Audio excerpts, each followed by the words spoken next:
I'm Lucy, 29 female. I live in the small town of Meadow Creek, the same town I grew up in, and for the past 5 years I've poured every ounce of my soul into my bakery, The Sweet Life. It was more than a business. It was the heart of the town square, a place of comfort and joy that I built from scratch. My life was simple, smelling of fresh bread and vanilla, until a vicious rumor, planted by my own aunt, turned it all to ash. Before this story unfolds, I'd love to connect with you. Please let me know in the comments where you're watching from and what time it is in your corner of the world. It's amazing to see how far these stories can travel. The bell above the door of The Sweet Life had a cheerful jingle, a sound that had become the soundtrack to my life. It was a sound of success, of community, of a dream realized. From the moment I could hold a whisk, I knew I wanted to be a baker. My grandmother, a woman whose hands always seemed to be dusted with flour, taught me that baking wasn't just about ingredients. It was about pouring love into something tangible. When she passed away, she left me a small inheritance, not a fortune, but just enough to dare me to chase that dream. I found a small, neglected storefront on Main Street, a place that had been empty for years, and saw not cobwebs and peeling paint, but a future filled with the warm glow of display cases. The first 2 years were a blur of 18-hour days. I was up before the sun, my hands kneading dough while the rest of Meadow Creek slept. I perfected my grandmother's recipes and invented new ones, from the rich, decadent chocolate fudge cake that became a local legend to the flaky, buttery croissants that sold out by 8 a.m. every morning. David Chen, a man who had been the head baker at the town's old grocery store before it closed down, was my first and only employee for a long time. He was a quiet, gentle man with flour in his veins. He saw the passion in my eyes and agreed to work for a modest salary, believing in my vision when it was still just a blueprint. He became more than an employee. He was my mentor, my rock, the one who taught me the science behind the art, how the humidity on a summer day could change the proofing time of bread, how to listen to the dough. "It talks to you, Lucy," he'd say, his voice a low rumble. "You just have to learn its language." And I did. The Sweet Life blossomed. We expanded, hiring 2 more part-time staff. My best friend Emily Carter, a whiz with social media, designed my logo and ran my online presence for free just because she believed in me. She made our Instagram page a vibrant collage of glistening pastries and happy customers, drawing in people from neighboring towns. We became a destination. People didn't just come for the cupcakes, they came for the feeling. It was a place for first dates, for friends catching up, for a quiet moment of solace with a cup of coffee and a warm scone. I knew my customers by name, knew their kids, knew their favorite orders. When Mrs. Gable's husband passed away, I sent over a basket of his favorite lemon tarts, no charge. When the high school football team won the championship, I baked them a massive celebration cake shaped like a football. This wasn't just a business, it was my contribution to the fabric of our town. My family was mostly proud. My parents, who lived one town over, would visit on weekends, beaming as they watched the steady stream of customers. The only sour note was my Aunt Karen. My mother's older sister, Karen Thompson, was a formidable figure in Meadow Creek. As the head of the town's merchant association, she saw herself as the queen bee of local commerce. She was all sharp angles, from her tailored suits to her piercing gaze and her cutting remarks, which were often disguised as helpful advice. From the beginning, she'd been skeptical of my venture. "A bakery, Lucy? It's a bit quaint, isn't it?" she'd said at the grand opening, smiling a smile that never reached her eyes. "It's a tough business. Most fail within 3 years." It felt less like a warning and more like a prediction she hoped would come true. She never bought anything from my shop, but she would often stop by, her eyes scanning every corner, making notes of imaginary flaws. "That display case looks a bit smudged," she'd comment loudly, even if I'd just polished it. "Are you sure you're up to code on that ventilation?" she'd ask, despite my passing every health inspection with flying colors. I tried to be gracious, to kill her with kindness, offering her a free coffee or a pastry. She would always politely decline, as if accepting anything from me would be beneath her. My mom always defended her. "That's just how Karen is," she'd say with a sigh. "She's always been competitive. She just wants you to succeed in her own way." But I knew it was more than that. I was the daughter my aunt never had, and my mother, her younger sister, had always been the prettier, more popular one. My success seemed to be a personal affront to her, a reminder of some old, unspoken rivalry. My bakery wasn't just a bakery. It was a symbol of my independence and capability, things she tried to control in everyone around her. As the Merchant Association's head, she had a certain power over the businesses on Main Street. She organized the town festivals, decided on the holiday decorations, and mediated disputes. She held her position with an iron fist, and many business owners, while respecting her efficiency, also feared her. She had a way of making life difficult for those who crossed her. One particular incident stood out. Tom Riley, who owned the Daily Grind, the town's main coffee shop just a few doors down, had a disagreement with her over the placement of his outdoor seating. Tom was a good guy, a friendly competitor. We often sent customers to each other. He argued that the spot she wanted him to move to had less foot traffic. Aunt Karen took it as a personal insult. The next week, a surprise health inspection was called on his shop, followed by a sudden review of his business license by the town council, where she had significant sway. It was all baseless, and Tom was eventually cleared, but the stress and legal fees cost him dearly. It was a clear power play, a warning to everyone else: do not defy the queen. I naively thought that, as family, I was immune. I was wrong. The first sign of trouble was subtle. At the annual Summerfest meeting for the Merchant Association, which I was required to attend, Aunt Karen proposed a new town beautification fee. The fee was disproportionately high for businesses that produced food waste and odors, a category that seemed tailor-made for me and the local pizzeria. Everyone else, including the boutique shops and antique stores she favored, would pay a fraction of the cost. I spoke up, arguing that the fee structure was unfair. I presented my waste management records, showing how I composted and donated leftovers to a local shelter, minimizing my impact. My argument was logical, polite, and well-researched. The room was silent. All eyes went to Aunt Karen. She smiled that icy smile again. "Thank you for your input, Lucy," she said, her tone dripping with condescension. "We appreciate your youthful passion, but the committee has already made its decision." The motion passed with only me and the pizzeria owner voting against it. It was a financial hit, but I could manage it. What I didn't realize was that I hadn't just lost a vote, I had declared war. I had publicly challenged her authority, and for a woman like my Aunt Karen, that was an unforgivable sin. Looking back, that was the moment the first crack appeared in the foundation of my dream. The jingle of the bell on my door still sounded cheerful, but a storm was gathering on the horizon, and I was completely, blissfully unaware of the devastation it would bring. The change was slow at first, almost unnoticeable, like the air cooling before a storm. It started with a few regulars becoming distant. Mrs. Gable, who used to come in every Tuesday for her lemon tarts and a long chat, suddenly started sending her grandson to pick them up. When I greeted him and asked how she was, he'd just shrug and avoid eye contact. Then there were the whispers.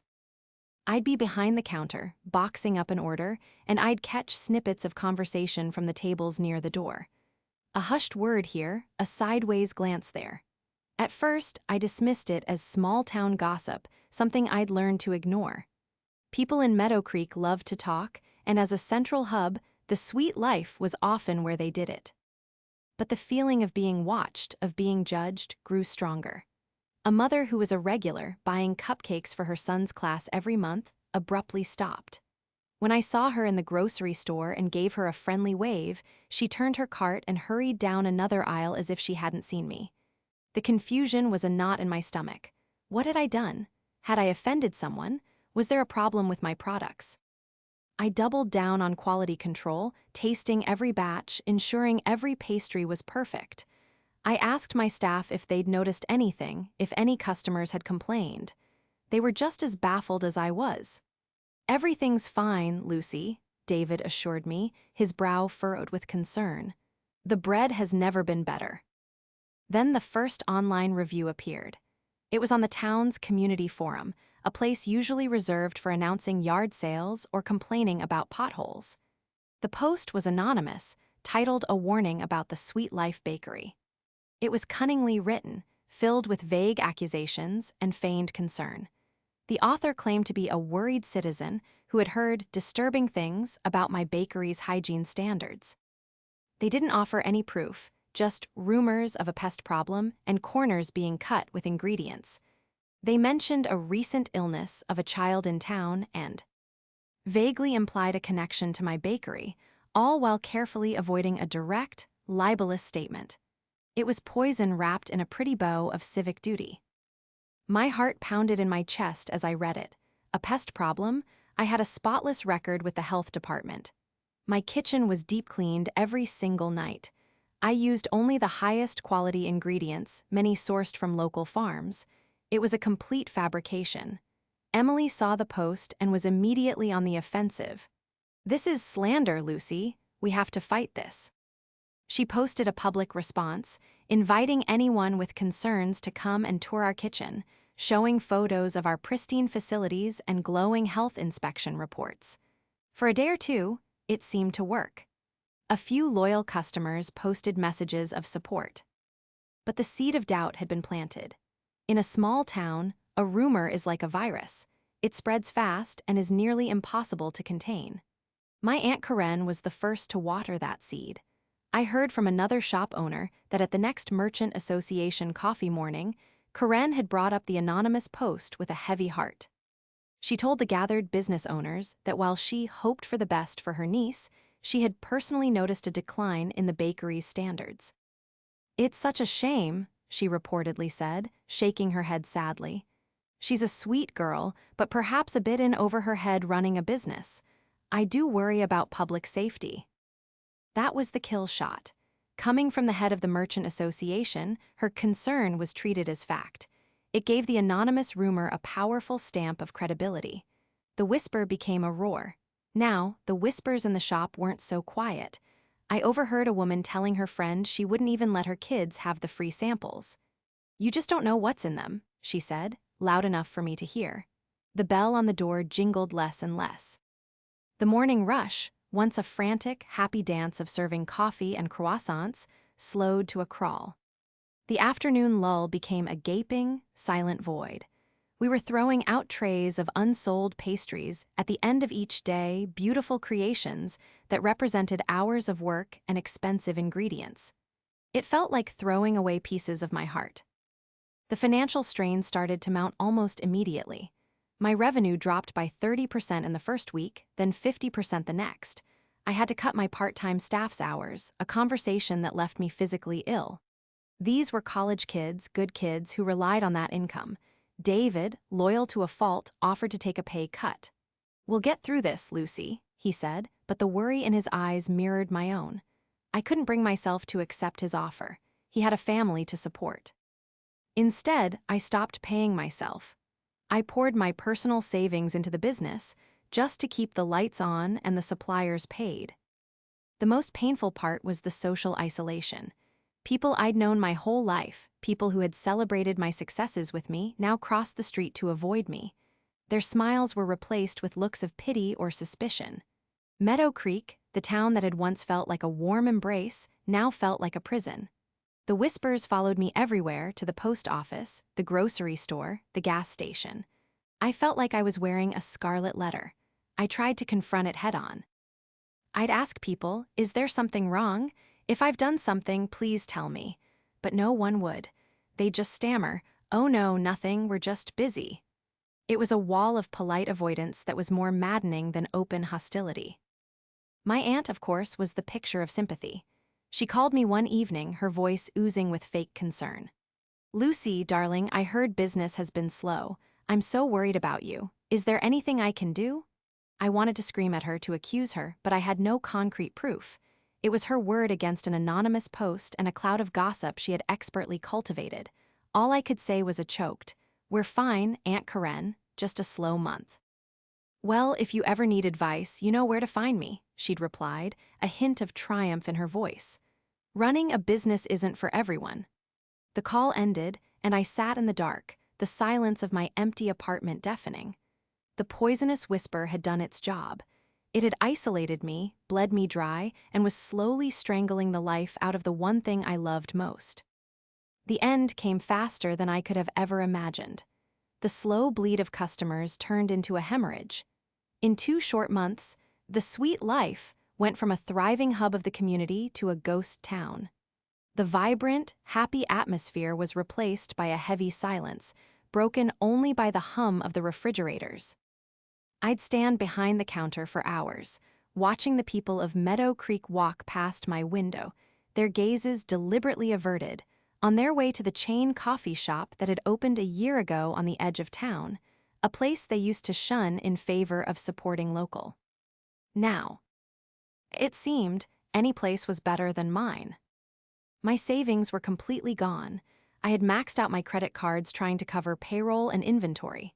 The bills were piling up on my desk, each one in a red-stamped past-due envelope that felt like a punch to the gut. The landlord, a stern but fair man who had been pleased with my tenancy, started calling. "Lucy, I need the rent. I have my own bills to pay," he said, his voice not unkind but firm. I begged for another week, then another. I tried to secure a small business loan from the local bank, the same bank that had eagerly financed my initial expansion. The loan officer, a man who had personally congratulated me at my 1-year anniversary party, looked at me with pity. "Lucy, I'm sorry," he said, sliding my application back across the desk. "With your current revenue numbers, you're just too high risk. The bank can't do it." The day I had to let David go was one of the worst days of my life. I sat him down in the empty cafe, the afternoon sun casting long shadows across the floor. I couldn't even meet his eyes as I explained the situation. There was no money left. I couldn't in good conscience let him work without knowing if I could make his next paycheck. He just sat there, his large, flour-dusted hands resting on his knees, and listened patiently. When I finally finished, my voice cracking, he reached across the table and patted my hand. "It's not your fault, Lucy," he said softly. "You built something beautiful here. Sometimes the world is just cruel." He stood up, took off his apron, and folded it neatly on the counter. "You call me if you ever need anything at all." And with that, he walked out, the jingle of the bells sounding like a final, mournful goodbye. I ran the bakery by myself for the last 2 weeks, a one-woman show fueled by caffeine and despair. I scaled back the menu to just a few basics to minimize waste. I'd bake a small batch of croissants, a dozen cupcakes, a single loaf of sourdough. Most of it would still be on the shelf when I locked up at night. The loneliness was crushing. The bakery, once my sanctuary, now felt like a tomb. Every empty chair, every silent corner, was a testament to my failure. The final blow came in the form of an official-looking envelope from the county health department. It was a notice of a comprehensive, unscheduled inspection based on multiple anonymous complaints that had been filed against my business. It was scheduled for the following week. I knew what it was. It was Aunt Karen using her influence to bury me completely. My kitchen was still clean, but I knew they would be looking for any tiny, insignificant infraction to write me up for, to create an official report that would legitimize the rumors. A report my aunt could then wave around as definitive proof. It was the final, vicious move to ensure my reputation was shattered beyond repair. I sat at one of the small cafe tables, the notice trembling in my hand, and I finally broke. The fight just went out of me. I had poured 5 years of my life, my heart, my grandmother's legacy, and every dollar I had into this place. And it was gone, destroyed by a lie told by my own family.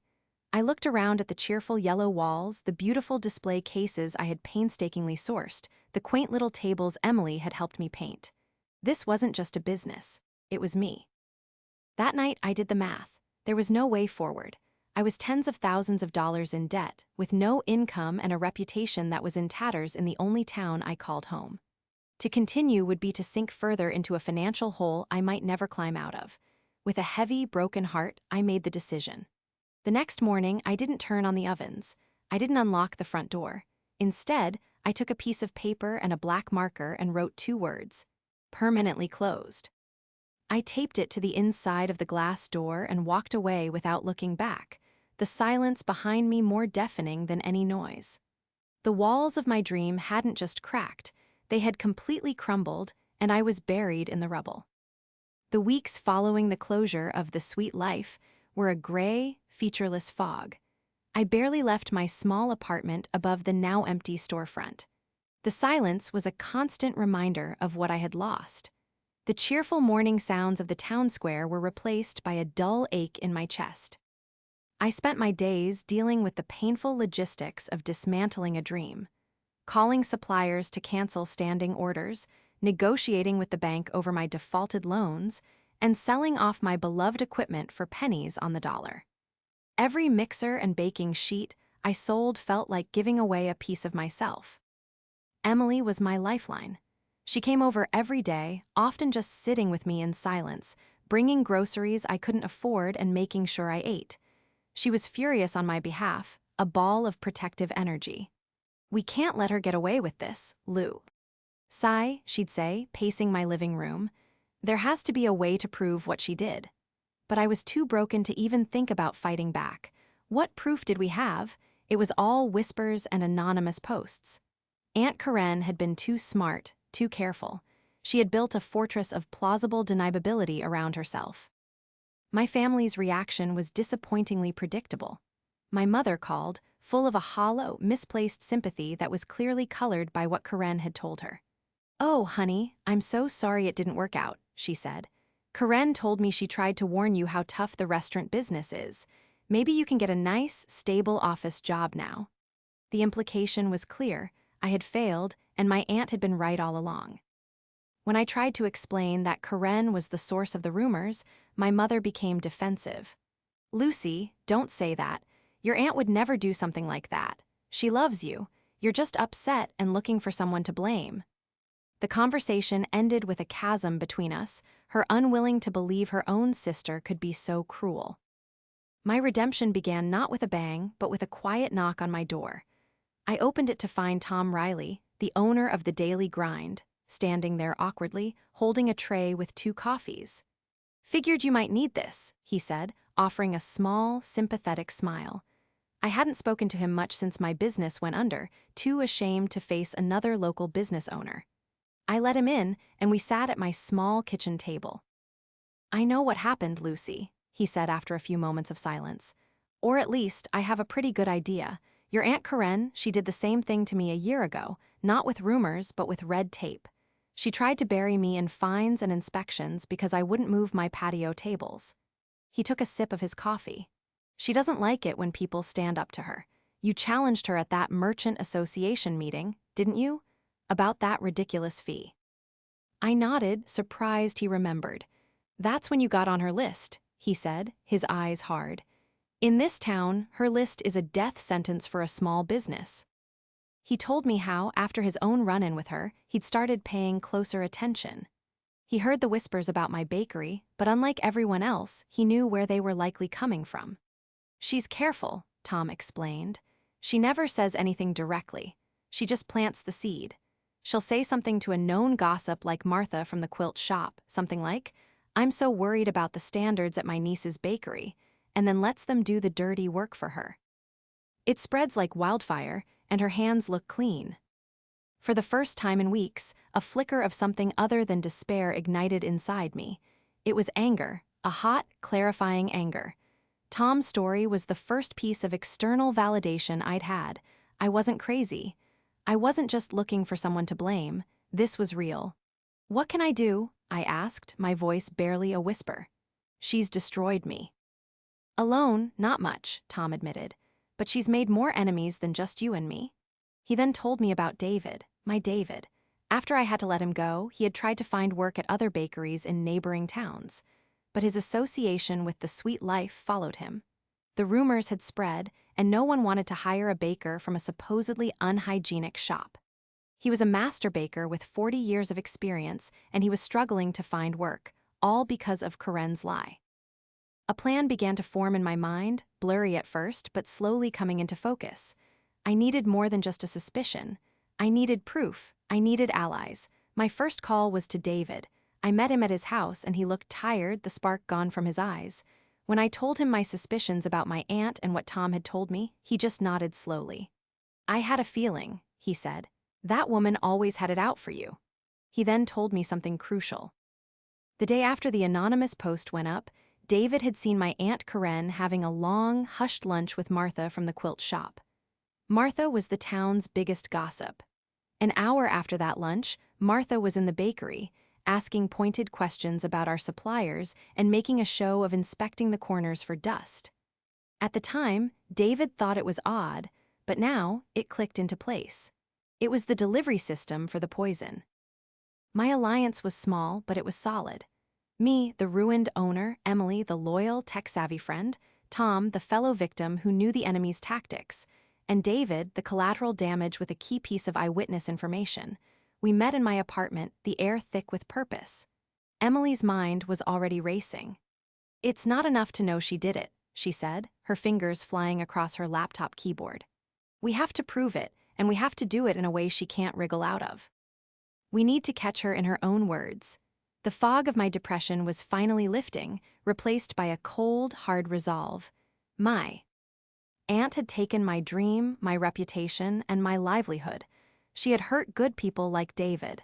She thought she had won. She thought I was broken and defeated. She had no idea that she hadn't buried me. She had planted a seed of her own. And it was about to grow into something she would deeply regret. Our plan had to be as meticulously crafted as one of my most complicated recipes.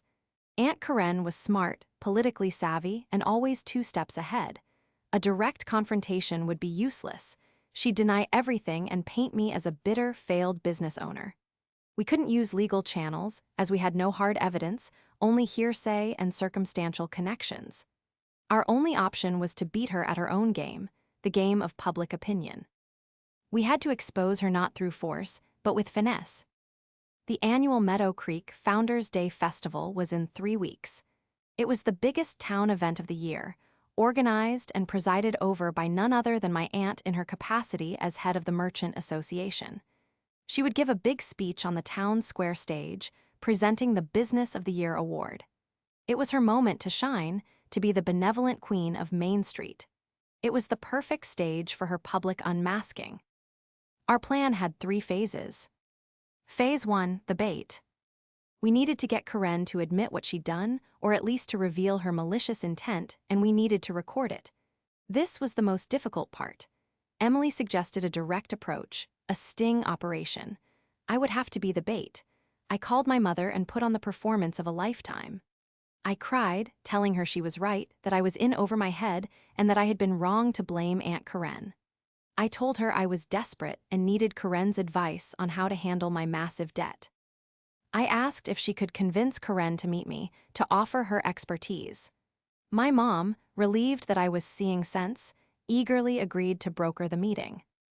As expected, Karen's ego couldn't resist. The idea of her defeated niece coming to her for help was too delicious to pass up. She agreed to meet me at her office, the Merchant Association headquarters, 2 days before the festival. This was perfect. It was her turf, where she would feel most powerful and comfortable speaking her mind. Emily bought a tiny, high-quality audio recorder, small enough to be hidden in the seam of my purse. The plan was for me to guide the conversation from my failures to the rumors, and hopefully, her pride and arrogance would make her slip up. Phase 2, the digital echo chamber. While I prepared for my meeting, Emily worked on the digital front. She created several anonymous but authentic-looking social media profiles on the town forum and local Facebook groups. Over the next 2 weeks, these concerned citizens would start a new narrative. They wouldn't defend me directly. Instead, they would sow seeds of doubt about Karen. The posts were subtle. Does anyone else feel like the Merchant Association fees are getting a little unfair? Or, I heard a strange story about why the old hardware store closed down last year. Anyone know the details? Tom and David helped by feeding Emily information about other businesses Karen had bullied. One of Emily's profiles shared a post about how the Merchant Association, under Karen's leadership, had given the festival's prime stall locations to the same handful of businesses, all owned by her close friends, for 5 years running. Another post brought up Tom's suspicious health inspection. Each post was just a question, an innocent observation, but together they created an echo chamber. It got people talking, questioning the narrative of Karen as the town's perfect leader. It was her own tactic, turned back on her. Phase 3, the messenger. The final piece was David. We needed to connect Karen directly to the original anonymous post that started it all. Emily, with her social media expertise, had done some deep digging. The post on the community forum had been made by a user named Meadow Creek Watcher. While the profile was anonymous, Emily noticed it had only ever interacted with, liked, or commented on posts from 3 people. One of them was Martha, the town gossip. The other 2 were also known associates of my aunt. It was thin, but it was a pattern. We decided to use Martha. David, who was universally liked and seen as a harmless old man, was the perfect person to approach her. He went to her quilt shop a few days before the festival, ostensibly to buy fabric for his wife. He steered the conversation to me and the bakery, expressing his sadness over the closure. Then he laid the trap. "The saddest part," David said, his voice full of feigned naivety, "is that it was all because of that one online post. I saw Karen talking to you right before you came into the bakery that day. Did she seem worried about Lucy then? I bet she told you all about it." It worked perfectly. Martha, eager to show she was on the inside of E-Town's biggest drama, took the bait. "Oh, more than worried?" she said conspiratorially, lowering her voice. "Karen showed me the post on her phone right before she put it up. She said she had to do it anonymously to protect the family from Lucy's bad business. So brave of her, trying to warn people." David's heart hammered in his chest, but he kept his composure, thanked her, and left. He immediately called me. We had it. We had the direct link. Martha was our witness, and she didn't even know it. The day of my meeting with Aunt Karen arrived. My stomach was in knots, but as I walked into her office, I clutched the purse with the recorder in it like a shield. I looked at her, sitting behind her large desk, a smug look of victory on her face, and the fear was replaced by a cold, steady calm. The stage was set. All I had to do was play my part. I walked into my aunt's office, the picture of defeat. I kept my shoulders slumped and my eyes downcast. "Thank you for seeing me, Aunt Karen," I mumbled, sitting in the chair she indicated. The office was immaculate, decorated with plaques and photos of her shaking hands with the mayor. It was a shrine to her own importance. "Of course, Lucy," she said, her voice dripping with false magnanimity. "I was so sorry to hear about the bakery. I always knew it was a risky venture." I played my part, feeding her ego. "You were right," I said, letting my voice tremble. "I was naive. I just don't understand what went wrong. Everything was going so well, and then those rumors started. About the pests, the bad ingredients. It was all lies, but it destroyed me." This was the moment. I looked up at her, my eyes pleading. "I know you're the head of the association. You hear things. Who would do that? Who would start a lie like that?" Her smugness was her undoing. She leaned back in her chair, a cruel little smile playing on her lips. "Sometimes, Lucy, things aren't about lies. They are about sending a message. You were getting a bit too big for your boots. Publicly questioning my decisions at the meeting, that was foolish. People in this town look to me for guidance. When I see a business that is becoming a problem, or an owner who doesn't show the proper respect for the way things are done, I have a duty to protect the community." My heart was pounding, but I pushed on. "So the post, that was you." She scoffed, waving a dismissive hand. "Don't be so dramatic. I didn't write anything. But one has to know how to manage information. A quiet word in the right ear, a suggestion to a concerned citizen, it's about maintaining standards. You were a weak link, and I simply pointed it out. You should see it as a learning experience." It was more than I could have hoped for. A confession wrapped in arrogance. "Thank you, Aunt Karen," I said, standing up. "This has been very educational." I walked out, my hand protectively over my purse, the recording secure. Founders' Day was bright and sunny. The whole town was gathered in the square, right in front of my dark, empty bakery. A large stage was set up, and my aunt was in her element, mingling with the mayor, looking regal. The ceremony for the Business of the Year award was the main event. Tom, David, Emily, and I stood at the back of the crowd. Emily had a small, powerful Bluetooth speaker in her bag. As my aunt took the stage to thunderous applause, she began her speech. She talked about community, about supporting local businesses, about integrity. It was sickening. "This award goes to a business that exemplifies the spirit of Meadow Creek," she announced, holding up the plaque. "A business built on trust and quality." That was our cue. Before she could announce the winner, I stepped out from the crowd and walked toward the stage. A murmur went through the audience. "Aunt Karen," I said, my voice clear and steady, amplified by the microphone's reach.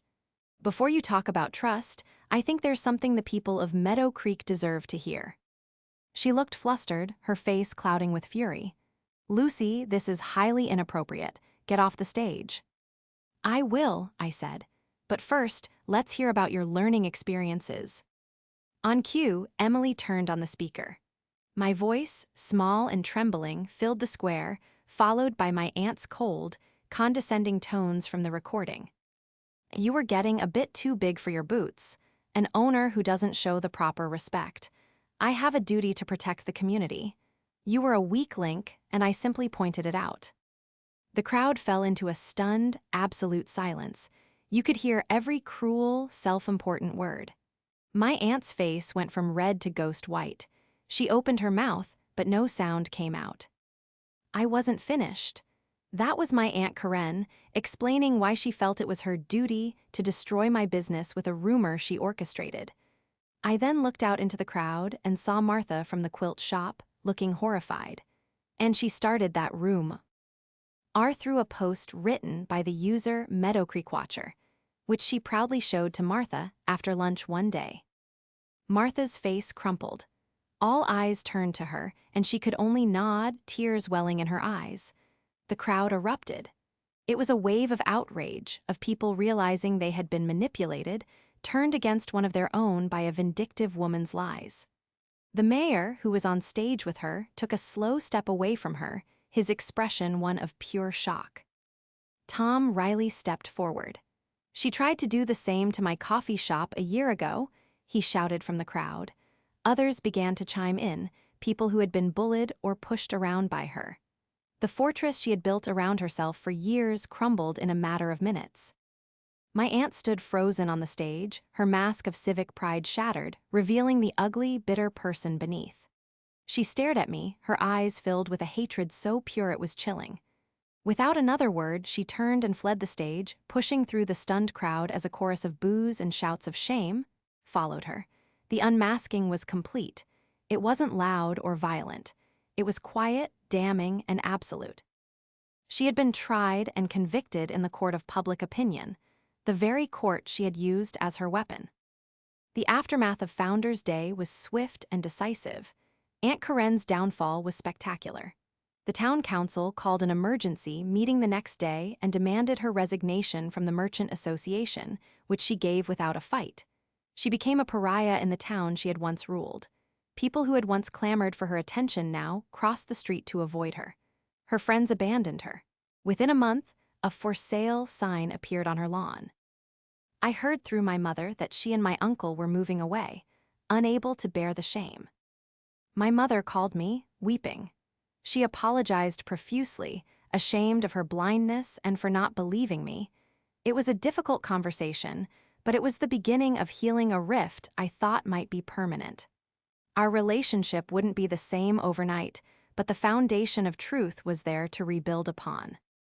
The town's reaction toward me was an outpouring of guilt and support. I received dozens of apology cards, baskets of goods, and heartfelt messages from people who were horrified by their own role in my ruin. Tom started a fundraising page online titled, "Let's Rebuild the Sweet Life," and the community's response was overwhelming. In 2 weeks, they raised more than I had lost, a testament to their remorse and their desire to right a terrible wrong. Even the bank manager called me, offering not only to reinstate my business loan with favorable terms, but to extend a further line of credit. "We made a mistake, Lucy," he said. "Let us help you fix it." With the town's support, a new loan, and the community fund, I was able to reclaim my space. The landlord tore up my old, debt-ridden lease and gave me a new one with 3 months free rent to help me get back on my feet. Walking back into the bakery was an emotional experience. This time, it wasn't a tomb, it was a promise. We didn't just reopen, we reinvented. Emily, now my official business partner, helped me rebrand. We kept the name The Sweet Life, but we added a new tagline: built by community. David came back as my head baker, his salary higher than before and with a profit-sharing agreement. Tom and I formed a proper business alliance. His coffee shop now exclusively serves my pastries, and I exclusively serve his coffee, a partnership that has benefited us both immensely. The grand reopening was an even bigger event than my first one. The entire town showed up. The line stretched down the block, and we sold out of everything in 3 hours. But it wasn't about the money. It was about the feeling in the room, a feeling of redemption, forgiveness, and new beginnings. The bell above the door jingled nonstop, and this time, every single chime felt like a victory. My life is different now. I'm not the same naive, trusting girl who just wanted to bake. I'm a businesswoman who understands the value of a loyal team and the harsh realities of the world. But I haven't let my aunt's bitterness poison my heart. The bakery is thriving more than ever before, a symbol not of what I lost, but of what a community can rebuild when it comes together. My aunt tried to destroy me with a whisper, but in the end, the truth roared. I lost my dream, but I found my strength. I learned that sometimes, the sweetest revenge isn't about destruction. It's about rebuilding yourself into something stronger and more beautiful than what was taken away. And every morning, as I dust my hands with flour and smell the scent of baking bread, I know I'm living the proof of that.